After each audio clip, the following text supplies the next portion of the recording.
This is CARA, and she's a robot dog that I've been building over the past year. CARA is the fourth robot dog that I've built, and she is easily the most dynamic and most well-designed. What makes CARA particularly special is that her joints aren't driven by gears or pulleys. They're driven by rope. Specifically, they're driven by capstan drives. In fact, the name CARA is an acronym that stands for capstans are really awesome. Now, what the heck is a capstan drive? And why did I choose to use that to build CARA? And how did I build CARA? Well, to answer all of those questions, we have to start from the very beginning. Blah, blah, blah, blah, blah, blah, blah, blah, blah, blah, blah. Not the very beginning. There we go.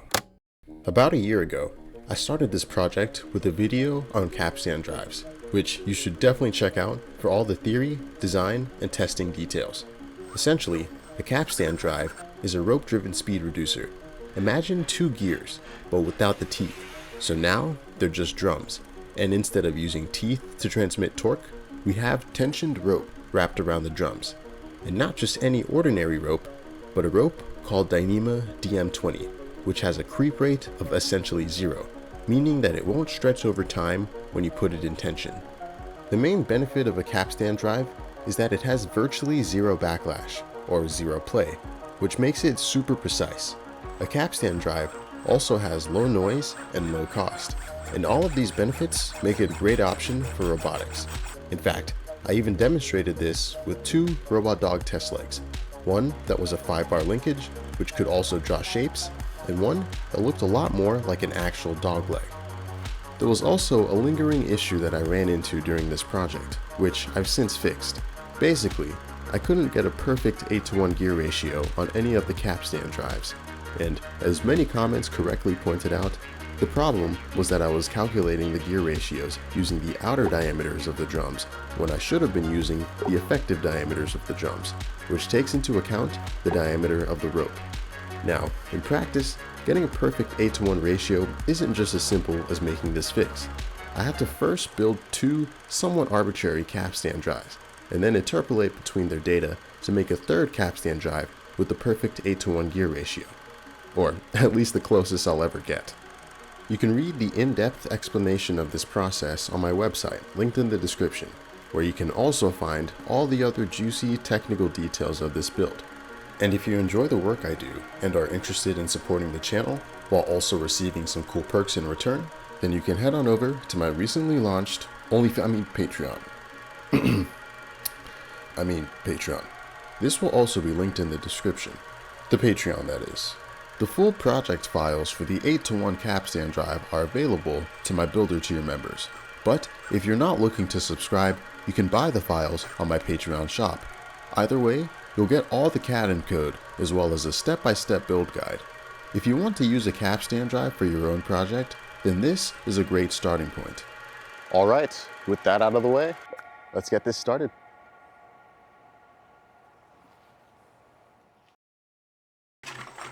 Between the two leg designs, I'm going with the 5-bar linkage because it more evenly distributes loads to the actuators, and it's pretty unique for a robot dog. This design was really just a proof of concept, so it's going to need a little reimagining if I want to use it on an actual robot dog. The new design is going to have longer links, an additional degree of freedom, and a lightweight, high-strength frame made from carbon fiber tubes.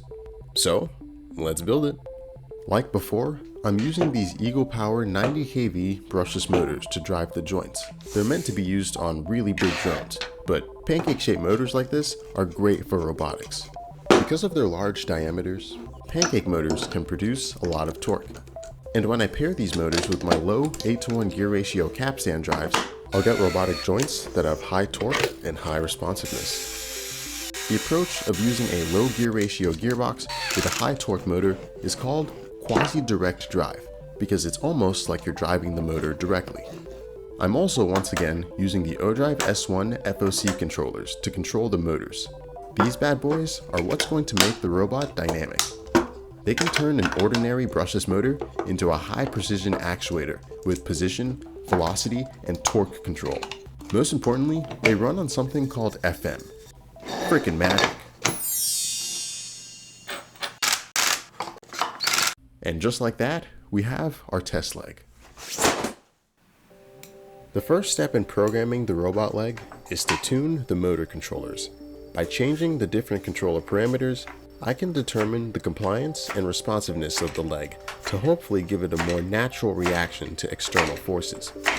The next thing I need to do is create a homing sequence for the joints. The sequence is going to spin the joints until they reach their physical limit, which is detected by a rise in current. The leg therefore knows that this is the home position and can now accurately move the foot. Next on the list is to derive the inverse kinematics equations. These are equations that tell the leg exactly how to position its joints in order to place the foot at a specific point in space. Deriving the inverse kinematics equations, while not complicated, is quite a tedious process.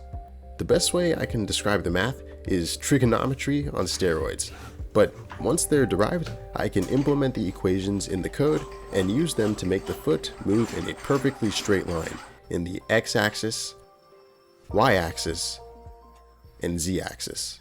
Last, but certainly not least, is stepping. If we can move the foot in a straight line, then stepping should be pretty simple. I'm not exactly sure what step trajectory will work best for the full robot, so for now, I'm going super basic with a triangular step trajectory. Something that I think is pretty cool is that I can change how the foot moves from point to point during each step. For example, I can make the foot go at a constant speed from point to point, which gives pretty jerky steps at high speeds. I can also make the foot decelerate from point to point, which gives much smoother steps at high speeds. And with that third degree of freedom, the leg can take steps in all directions, which is going to allow the robot to walk in all directions. Okay, I think that's enough single leg testing, so let's build the full bot. Let's talk hardware first. The brain of the robot is going to be a Teensy 4.1 microcontroller, which is a really powerful board. To control the robot, I'll be using this RC remote and receiver pair. And everything is going to be powered by this 24-volt drill battery, which probably has a lower capacity than what I would want, but I already had it from a past project, so we're gonna use it. Now, in terms of design, I want the robot to be light, compact, aesthetically pleasing while still retaining that simplicity of the 5-bar linkage, modular so that I don't have to completely take it apart every time I want to fix something. Googly eyes. I need googly eyes. A handle would be kind of nice to make it portable. Something for wire control. I really hate messy wires. CARA, spelled in like really big, bold letters. My logo would also be a nice touch. Most importantly though, I need all the parts to be strong and tough. And we're gonna achieve that with the help of today's sponsor, Bambu Lab. Bambu Lab is single-handedly revolutionizing the hobbyist 3D printing space with their super fast, ultra-precise, and affordable 3D printers. Prior to this sponsorship, I already owned the Bambu Lab A1 Mini and the A1. So when Bambu Lab decided to send me the X1 Carbon, an even better printer, I was ecstatic. The X1 Carbon gives you insanely fast print speeds, an automatic material system allowing you to print in different colors, an enclosed chamber allowing you to print with specialty filaments like polycarbonate and PET carbon fiber, live monitoring through the Bambu Handy app, and so much more. What I love most about all the Bambu Lab printers is the ease of use. You don't have to waste time figuring out the best printer settings for different filaments, because it's all done for you. So whether you're a beginner, amateur, or pro 3D printing hobbyist, I'm confident that you will love having a Bambu Lab printer in your Maker toolkit. You can check out the Bambu Lab X1 Carbon, as well as all the other Bambu Lab printers today, using the links in the description. Taking into account all of those design requirements, as well as all the design flaws of my past robot dogs, I present to you CARA. Her design features detachable legs for easy assembly and repair, front and back plates to provide extra bracing, front and back housings for the electronics, a handle and feet that are going to be printed in flexible TPU, with everything else printed in high-strength polycarbonate and PET carbon fiber. And finally, that same super light, high-strength frame made from carbon fiber tubes. And with that, let's get her built.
Alright, the moment of truth. Let us see if I hooked up all of this correctly. Here goes nothing. Oh, thank God.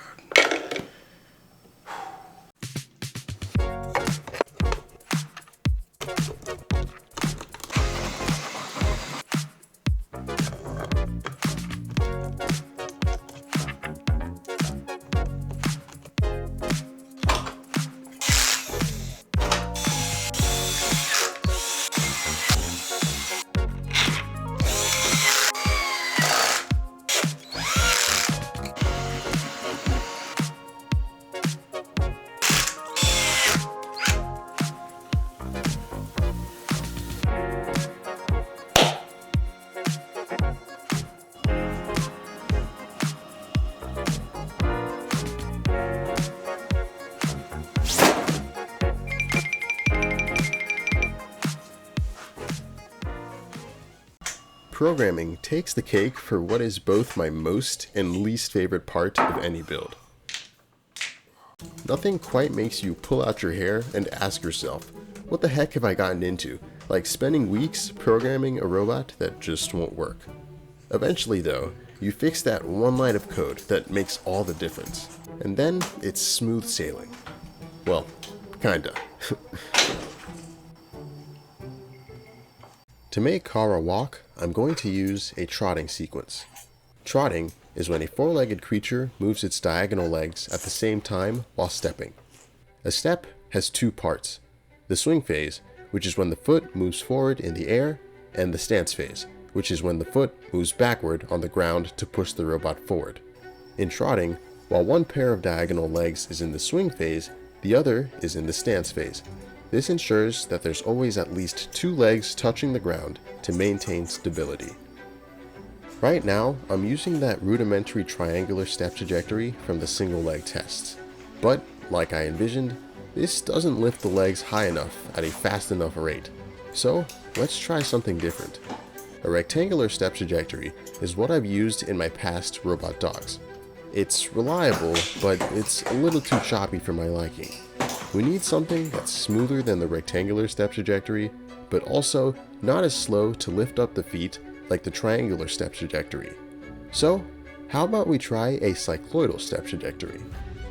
A cycloid is a shape made by tracing a single point on a rolling circle. This should give each step a smooth takeoff and landing, while also giving a more natural looking gait. Lo and behold, it does. Now that the robot can move forward and backward nicely, moving in any other direction follows the same trotting sequence, except this time, the robot steps at an angle like we did with the single leg. With CARA able to walk, I say it's time to take her out for a spin.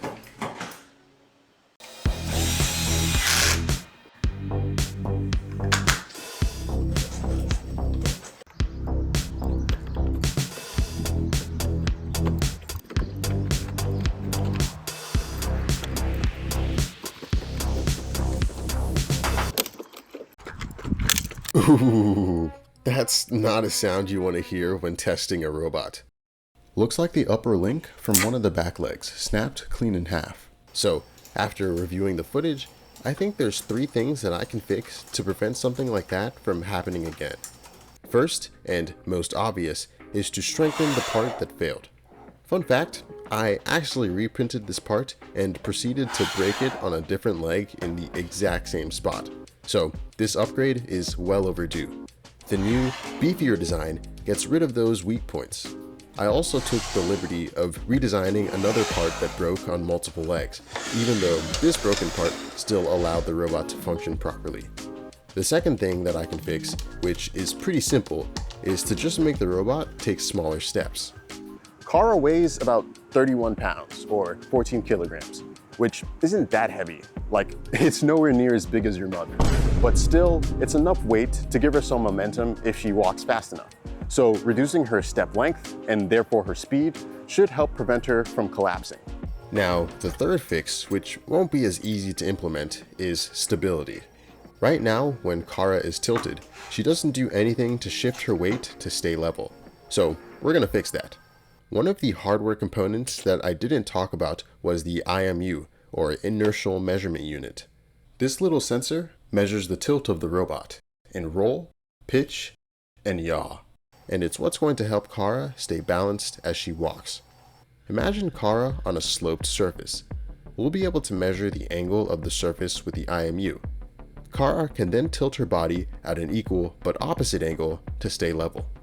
Now, conceptually, this is pretty simple. The hard part comes in making CARA tilt to that certain angle. Because it's going to require a whole new set of inverse kinematics equations.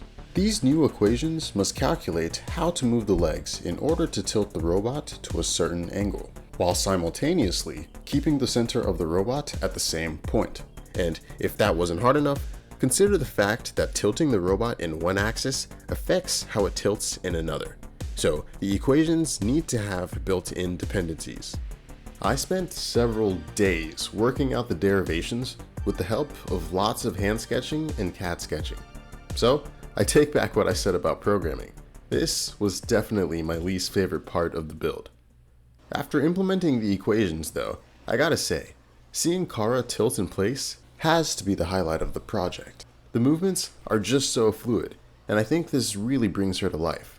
Now, if CARA gets unbalanced, she'll be able to reshift her body weight to regain balance. And with stability successfully implemented, I say we're due for another round of testing.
Okay, if there's one thing that Boston Dynamics has taught me, it's that robots don't deserve even the most basic forms of human kindness or compassion. So, in that spirit,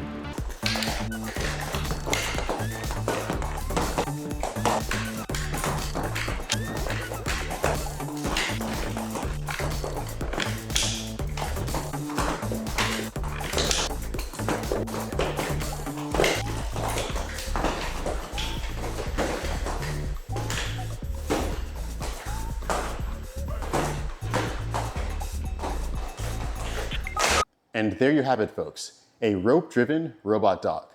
Now, this won't be the last time you'll see CARA, because there's still a bunch of upgrades that I want to make in a future video. I'm also planning on making a smaller version of CARA that'll be open source with a step-by-step build guide. If you don't want to miss those updates on CARA, and if you want to see more builds like this, then you should definitely